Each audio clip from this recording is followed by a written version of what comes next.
the Tennessee Valley. Let's go get you the latest on Helene. Again, a strong Category 3 storm now, 125 mile per hour sustained winds. We are getting hourly updates from the National Hurricane Center as we near landfall this evening, and there is still a window of opportunity where this could become a Cat 4 storm. If those winds climb another 5 miles per hour and get to 130, that would put it at a Category 4. As it stands, even if it doesn't get to that point, this is still going to be a very destructive storm as it moves inland here. It looks like around the Big Bend of Florida in the coming hours. Latest track here that we got as of 4 o'clock showing again that landfall happening sometime this evening here east of Panama City, a little east of Apalachicola, Florida, again in the Big Bend area, and they're going to have big problems with storm surge as well as very strong wind coming on through here. Forward motion of Helene will keep it a hurricane even on into South Georgia, still expected to be a Category 2 storm just past midnight tonight.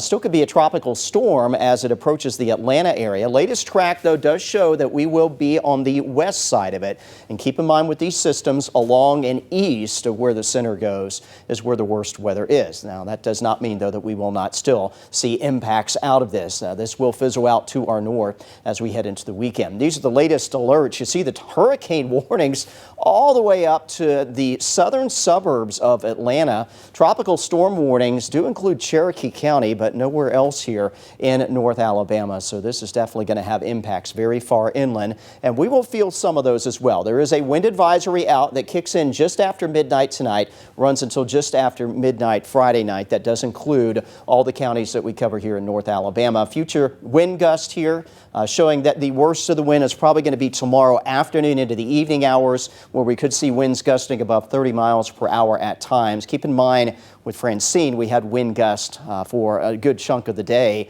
that system came through of 40 or higher. So not quite to the degree of wind that we saw out of that. And those wind gusts will start to diminish heading into Saturday morning. Also, there is a flood watch in effect for all of North Alabama, but I do want to stress here that the worst of the rain appears to be close to the Georgia border. So even though you're under a flood watch out here into the shoals, if future rainfall is correct, we're going to see half an inch at most out there. I think where we have the best chance at maybe some isolated flooding will be in Sand Mountain, as we've been talking about in the last few days. Jackson to Cobb County easily could see a good 3 to 6 inches of rainfall here, again closest to the Georgia border. So I think that is where we will most likely see the